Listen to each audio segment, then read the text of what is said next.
ဒီတစ်ခါ1.4နှစ်ရဲ့10စား100စားနဲ့1000စားကဘာကိန်းတွေဖြစ်မလဲဆိုတာကိုအတူတူလိုက်ပြီးတော့လေ့လာကြည့်မယ်အဲ့တော့ဒီမှာပထမဆုံး1.4နှစ်ရဲ့10စား10စားလို့ပြောပြီးဆိုတာနဲ့ဒီမှာယာလီစိတ်နေရာမှာ3ညတစ်လုံးရောက်လာမယ်ဟုတ်ပြီနော်ရောက်လာပြီးတော့ဒီမှာယာလီစိတ်နေရာမှာရှိတဲ့နှစ်ကလေးဒီဆယ်လီစိတ်နေရာကိုပြောင်းပြီးတော့ဆယ်လီစိတ်နေရာမှာရှိတဲ့လေးဒီခုနေရာကိုပြောင်းမယ်ဟုတ်ပြီနော်ပြီးလို့ရှိရင်နောက်တစ်ခုခုနေရာမှာရှိတဲ့တစ်ကလေးဒီဆယ်လီစိတ်နေရာကိုပြောင်းသွားမယ်ဟုတ်ပြီအဲ့တော့ဒီပုံစံတိုင်းလေးဖြစ်သွားမယ်ဟုတ်ပြီနော်အဲ့ဒါဆိုရင်ဒီမှာ1.4နှစ်ရဲ့10စားဆိုရင်14.2 3ညဆိုပြီးတော့ဖြစ်သွားမယ်ဟုတ်ပြီနော်ဒါဒီ1.4နှစ်ရဲ့10စားဟုတ်ပြီနော်โอเคအဲ့ဒါဆိုရင်နောက်တစ်ခု100စားကိုသွားမယ်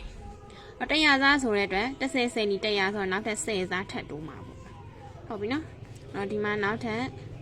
10စား10စားထပ်တိုးတယ်ဆိုရင်100စားဖြစ်သွားမယ်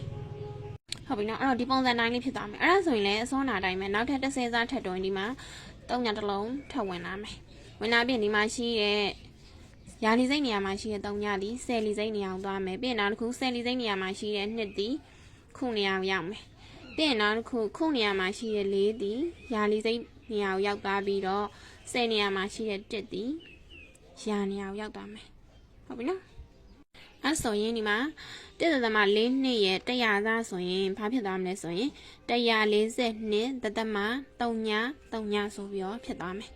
ဟုတ်ပြီနော်အဲ့တော့ဒီပုံစံတိုင်းလေးရမယ်โอเคသူကနောက်တစ်ခုအဲ့တော့ဘာထပ်မလဲဆိုရင်1000စားဆိုတဲ့အတွက်နောက်ထပ်100ကို10က10စားထပ်တိုးမှ1000စားဖြစ်မှာဟုတ်အဲ့တော့ဒီမှာ10စားထပ်တိုးမယ်ဟုတ်ပြီနော်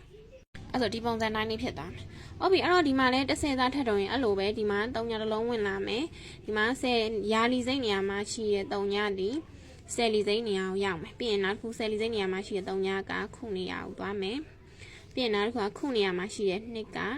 10နေရာကိုရောက်မယ်10နေရာမှာရှိတဲ့4ဒီယာနေရာကိုရောက်ပြီးတော့ယာနေရာမှာရှိတဲ့1ဒီထောင်နေရာကိုရောက်သွားမယ်ဟုတ်ပြီနော်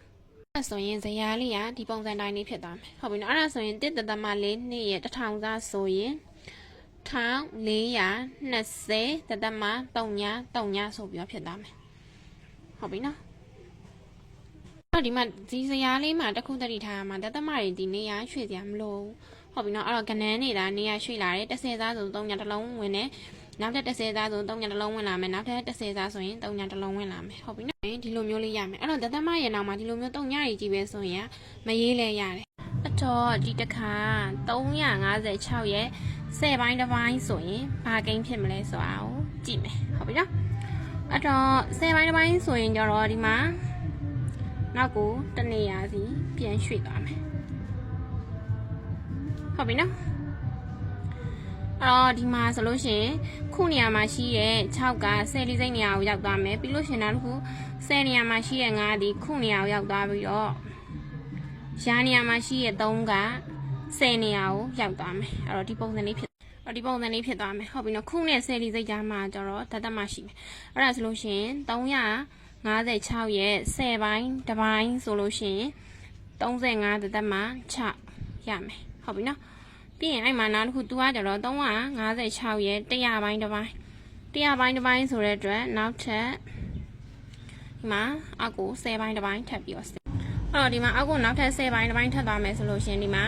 100ပိုင်းတစ်ပိုင်းရမယ်ဟုတ်ပြီနော်အဲ့ဒါဆိုလို့ရှိရင်လည်းအဲ့တိုင်းပဲအဲ့တော့10လီစိတ်နေရာမှာရှိတဲ့6ဒီယာလီစိတ်နားကိုရောက်သွားမယ်အဲ့တော့ပြီးရင်နောက်တစ်ခုကခုနေရာမှာရှိတဲ့5ဒီ10လီစိတ်နားကိုရောက်သွားပြီးတော့10နေရာမှာရှိနေတဲ့3ဒီခုနေရာကိုရောက်သွားမယ်ဟုတ်ပြီနော်အဲ့ဆိုရင်ဒီတိုင်းလေးဖြစ်သွားမယ်အဲ့ဒါဆိုလို့ရှိရင်356ရဲ့100ပိုင်းတစ်ပိုင်းဆိုရင်3.56ဆိုပြီးတော့ဖြစ်သွားမယ်အဲ့ဒါဆိုရင် तू ကနောက်ထပ်ထပ်ချခိုင်းနေတယ်356ရဲ့1000ပိုင်းတစ်ပိုင်းအဲ့တော့နောက်ထပ်10ပိုင်းတစ်ပိုင်းအခုထပ်စင်မယ်ဟုတ်ပြီနော်အဲ့ဒါဆိုလို့ရှိရင်သူ့လိုချင်တဲ့1000ပိုင်းတစ်ပိုင်းရမယ်နော်အဲ့ဒါဆိုလို့ရှိရင်ဒီကနေဒီထောင်ဆိုရင်1000ပိုင်းတစ်ပိုင်းနောက်ထပ်10ပိုင်းတစ်ပိုင်းထပ်တွန်းโอเคအဲ့တော့နောက်ထပ်10ပိုင်းတစ်ပိုင်းထပ်တွန်းရင်ဘယ်လိုဖြစ်မလဲဆိုရင်ယာလီစိတ်နေရာမှာရှိတဲ့6ဒီထောင်လီစိတ်နေရာမှာရောက်သွားပြီးတော့ 10လီစိမ့်နေရာမှာရှိတဲ့9ကရာလီစိမ့်နေရာကိုရောက်မယ်ပြီးရင်နောက်တစ်ခုကခုနေရာမှာရှိတဲ့3ဒီ10လီစိမ့်နေရာကိုရောက်သွားမယ်အဲ့တော့356ရဲ့1000ပိုင်းတစ်ပိုင်းဆိုရင်တသက်မှာ356ဆိုပြီးတော့ရတယ်အဲ့ဒါဆိုရင်ဒီမှာခုနေရာမှာဘာမှမရှိတော့ဘူးဆိုရင်3ညာထည့်ပြီးတော့ရေးလို့ရတယ်ဟုတ်ပြီနော်အဲ့ဒါဆိုရင်356ရဲ့1000ပိုင်းတစ်ပိုင်းဆိုရင်3ညာတသက်မှာ356ဆိုပြီးတော့ရမယ်ဟုတ်ပြီနော်ဆိုရင်356ရဲ့10ပိုင်းတစ်ပိုင်းဆိုရင်35တသက်မှာ